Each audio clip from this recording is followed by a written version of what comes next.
And I'm very excited to introduce Charles from Tilburg. Please introduce yourself.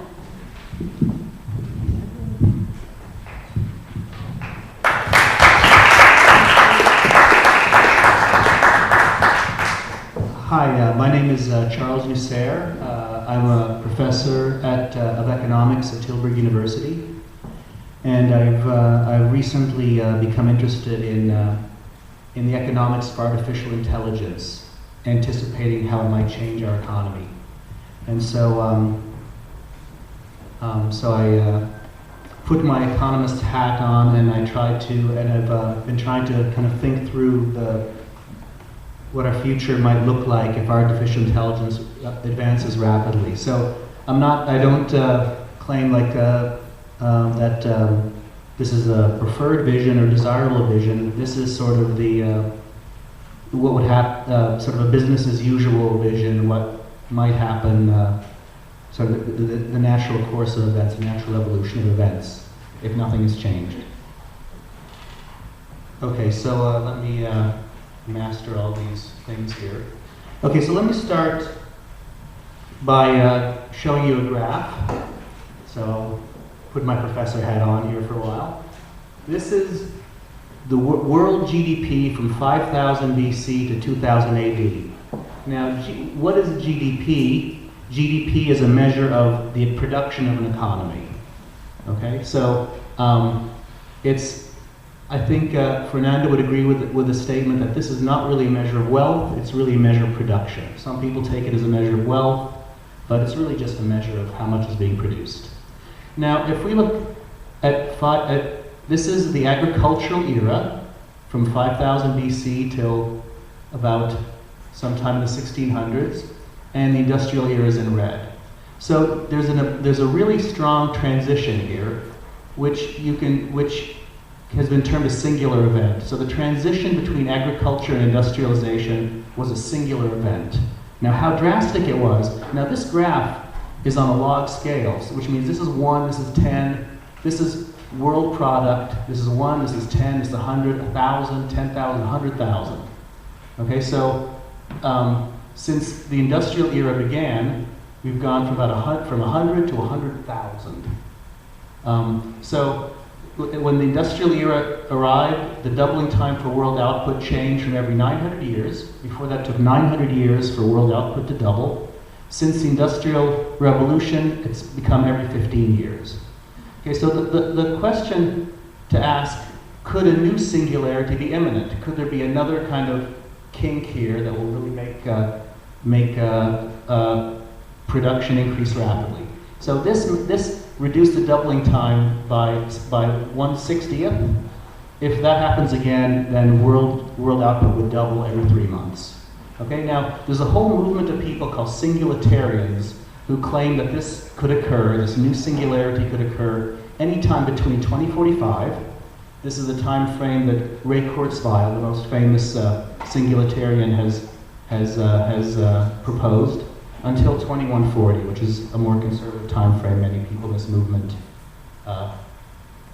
sort of predict, the time they predict. Now, what could cause such a singularity? Now, the only thing possible, well, it has to be something that's going to affect most of the economy. So you can imagine there's some sectors with very rapid innovation, biotechnology, genetic engineering, telecommunications, nanotechnology, but those only affect some sectors of the economy, not the whole economy. The best candidate for causing such a drastic change in the economy is artificial intelligence, because it would drastically affect the productivity of the entire labor force. This really could change everything. Okay, now what do I mean by artificial intelligence? So first of all, what's intelligence? Intelligence is the ability to learn, reason, solve problems, perceive, comprehend language, and adapt behavior to fit new circumstances. So that's one definition of it. So artificial intelligence is creating this artificially. Now there's a particular kind of brand of artificial intelligence one could imagine, which is self-enhancing. So self-enhancing artificial intelligence can actually improve its ability to learn, reason, solve problems, perceive, comprehend language and adapt behavior to fit new circumstances on its own, self-enhancing. And this is where really some drastic innovation can take place.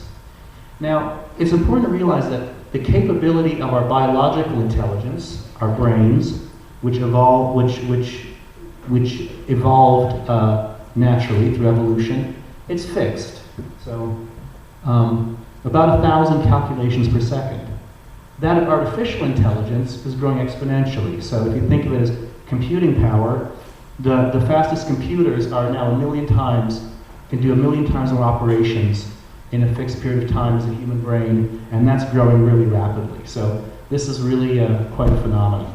Now what I'm going to do is I'm going to imagine a scenario. Again, I don't say this is my preferred future, but I'm just going to imagine a scenario where artificial intelligence technology advances quickly. Okay, so this is not a foregone conclusion. There are a lot of obstacles to the advance of new technology. There's some things you could list here. So the knowledge burden, information overload. If you look, it seems to be getting harder and harder to innovate. So if you look at things like measures like the age at which somebody gets their first patent, or the age of the average Nobel Prize winner, for example, that's all going up. So it's harder and harder to kind of reach the research frontier. There's always human resistance to and fear of change. Artificial intelligence scares some people. It even scares me sometimes, but usually not. But there's fear of change. People tend to like things the way they are. Motivation to innovate may decrease. So once we've satisfied most of our basic needs, we might, not really want to make the effort to invent new things. There are challenges of coordination. So I mean, something like artificial intelligence requires advances in biotechnology, nanotechnology, and robotics, and all those things have to happen together. So if there's a weak link, you're not gonna get very drastic advances. And there are also economic incentives to slow down innovation. No one wants to put themselves out of business. If somebody said, "Okay, Charles, we got a robot who can do all your teaching at the university, and we think it's time you should be replaced," I'd lobby with my administration to argue why you need human teachers and not robots. Well, yeah, people. I'd like to work. But anyway, let's pretend that these forces aren't strong, just for the sake of our imagination. And let's imagine a scenario, a future in which innovations and artificial intelligence advance and diffuse into the economy. Okay, so what technologies can we expect? Well, more and more intelligent computers. Intelligent means has all those capabilities I mentioned before. We can expect human augmentation with nanobots. Those are implants in brains.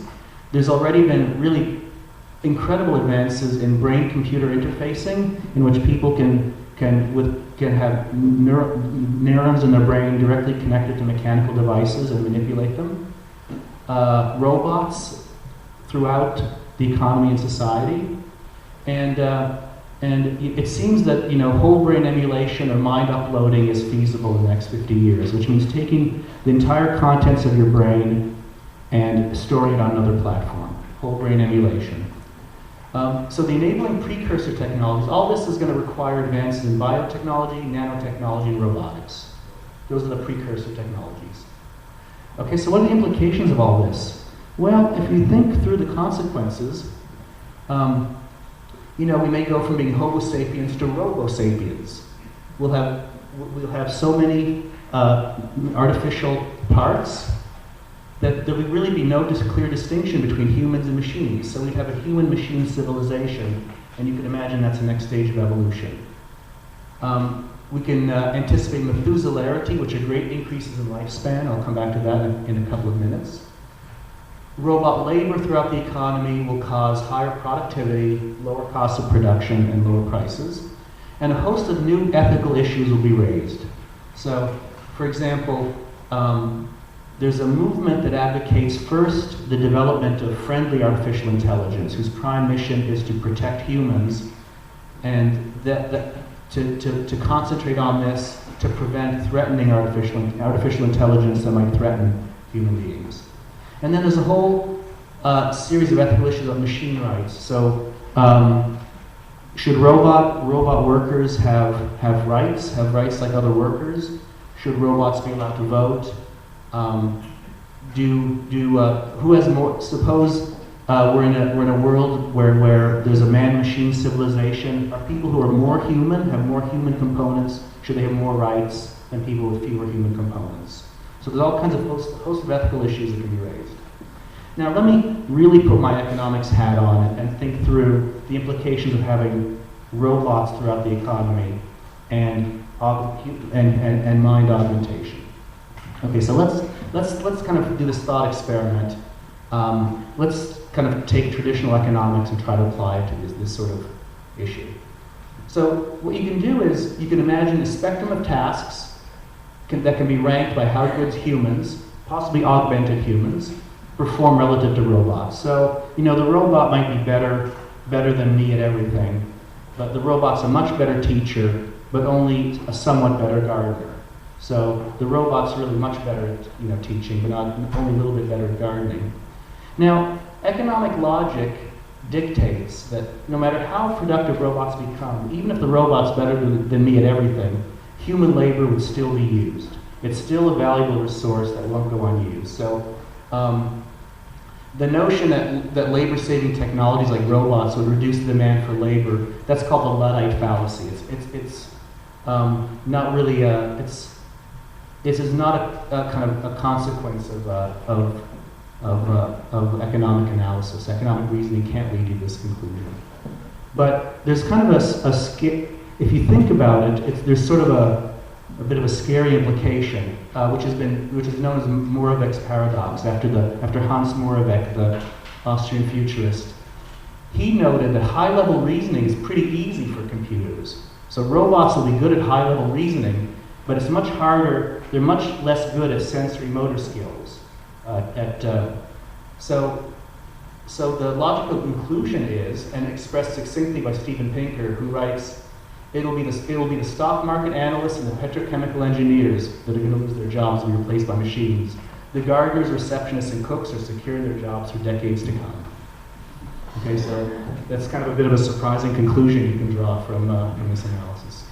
Okay, now what about prices and wages?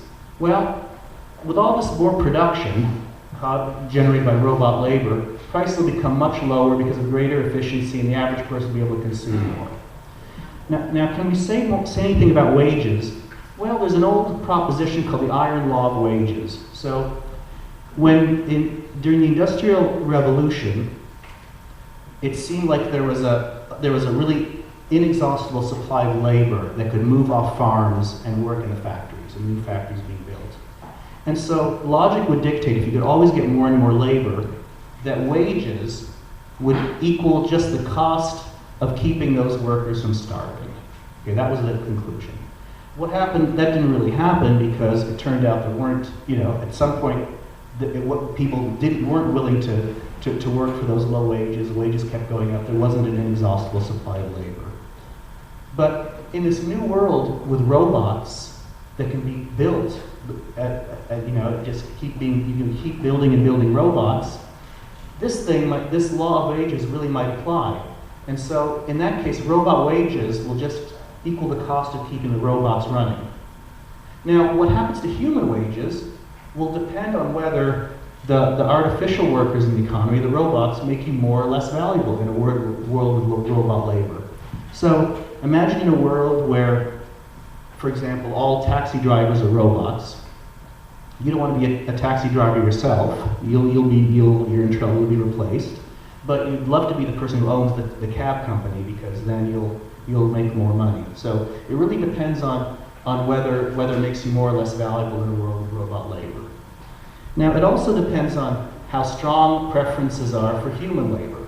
Okay, so you can imagine that some people are going to discriminate, in a sense, against robots. You can anticipate that. You can imagine rich people prefer to be served by natural humans than artificial agents. And you know, clients might prefer, you might prefer to go, and if you're going to buy something, you want to deal with a human salesperson and service personnel than robots. Okay, so it all depends on this. These are the forces. So let me talk a little bit about Methuselarity, the idea that we can expect big increases in lifespan. Okay, now this really might seem kind of fanciful, even more fanciful than having robots throughout the workforce. But let's think this through. So currently, life expectancy is increasing by 0.3 years every year. So every 10 years, the average person can expect to live 3 years longer. Now this is up from 0.2 just a few years ago. About 10 years ago it was 0.2, now it's 0.3. And this is going up. So you can imagine that eventually, if this factor reaches 1, we'll achieve something called longevity escape velocity. This is a term coined by Aubrey de Grey, an enthusiast of Methuselarity. This means the longer you've lived, the longer you will live. And the interesting thing is, you only need pretty modest increases in medical technology, it seems, to achieve pretty big increase in longevity. Okay, so you already see, so some technologies that are down the road, which improve life expectancy, are smart toilets that every time you use the bathroom, it'll do some tests on, it'll do some tests on your fluids and tell you if you're likely to get cancer or what's going on at the moment. It can do a medical checkup every day. Databases with your DNA to facilitate treatment. So when you check into the hospital, you'll have a little disc or an implant on your DNA that can be analyzed instantly. And organ growth and replacement. This is remarkably advanced. How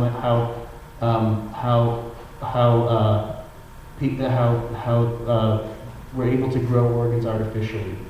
Most of the organs in the body can now be, at least have been grown successfully artificially. Okay, so Aubrey de Grey, the sort of main proponent of this, the person who coined the term Methuselarity, he claims that the first 1,000-year-old person will be born less than 20 years after the first 150-year-old. So this lifespan is expected to increase exponentially.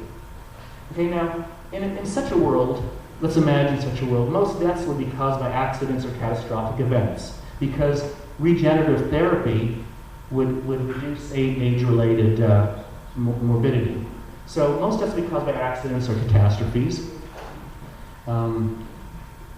So that means the percentage of adults working would increase and improve the dependency ratio, and there'd be no retirement. So adults would be supporting children, children would be dependent on adults, and there'd be no concept, in such a world there'd be no concept of retirement, but you could imagine multiple careers. So you might be a college professor for 50 years, then you'd be a golfer for 50 years, then you'd be a gardener for 50 years.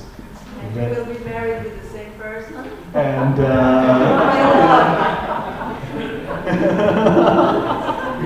yeah, I don't know, the divorce rate might go up a little bit. Question. Yeah, sure. What is the link between this longevity with artificial intelligence? What is the point? Well, artificial intelligence the artificial intelligence will develop new medical therapies and medical technologies. That's the idea. So it'll speed the pace of innovation in general. Okay, so only the application of artificial intelligence in medical field. That's correct. Will have the link with this. That's the idea. That's the argument that's been made here. And so this will actually increases income a lot. So if historically, increase in life expectancy have greatly increased income historically. So there's been some studies of this, and you can attribute much of the increase in income in this century to increased longevity. About 20% of it is just purely due to increased longevity, nothing to do with productivity. So 20% of all the increase in wealth in the last 100 years have been just from longer lifespans.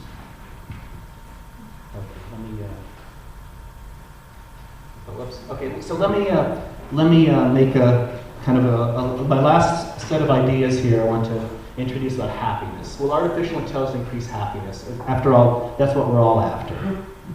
Okay. Now this is kind of a disturbing graph. I think this is for the U.S. The graph of the Netherlands looks almost the same. I'll explain the differences in a second. This is time. This is 1970 to 2010. And this is income level, income per capita, okay, per capita income. This is per capita income, steadily going up over time. this is happiness, flat as a pancake. Okay, now the data for the Netherlands has a similar increase in income, and this line is going up a little bit, and the one for Belgium is actually going down a little bit. But as you can see, there's no systematic. So I don't know why, but so anyway. But the point to be made is, in general, improvement in income over time, more production, more stuff, has not improved average happiness. I have to recognize there's an argument about this, whether this is you know, some economists and researchers on happiness argue this notion, but I think it seems pretty convincing to me that this is the relationship that you know has existed. So improvement in income is not bringing any more happiness. Now, so if artificial intelligence increases income a lot, which it probably would, it's not. There's no reason to think it'll make anybody any happier, or the average person happier. In fact, it increases income inequality, which tends to happen when there's new innovation and some people have earlier access to it than others. It might actually reduce average happiness, because income inequality is related to, it reduces happiness in general. And also, sort of the artificial production of happiness. Okay, so you can apply artificial intelligence to produce happiness artificially. That also has a mixed record. So artificial happiness created pharmacologically through antidepressants and drugs, or cosmetically has had mixed success. So pharmacological happiness, you know, has only temporary effects. Cosmetic surgery actually does make people somewhat happier. So that there's some evidence that's the case, and more attractive people are happier. So this sort of artificial production of happiness has had mixed success. So let me just, as my last idea, let me say thank you, and this is my book. If you want to know more about this is my.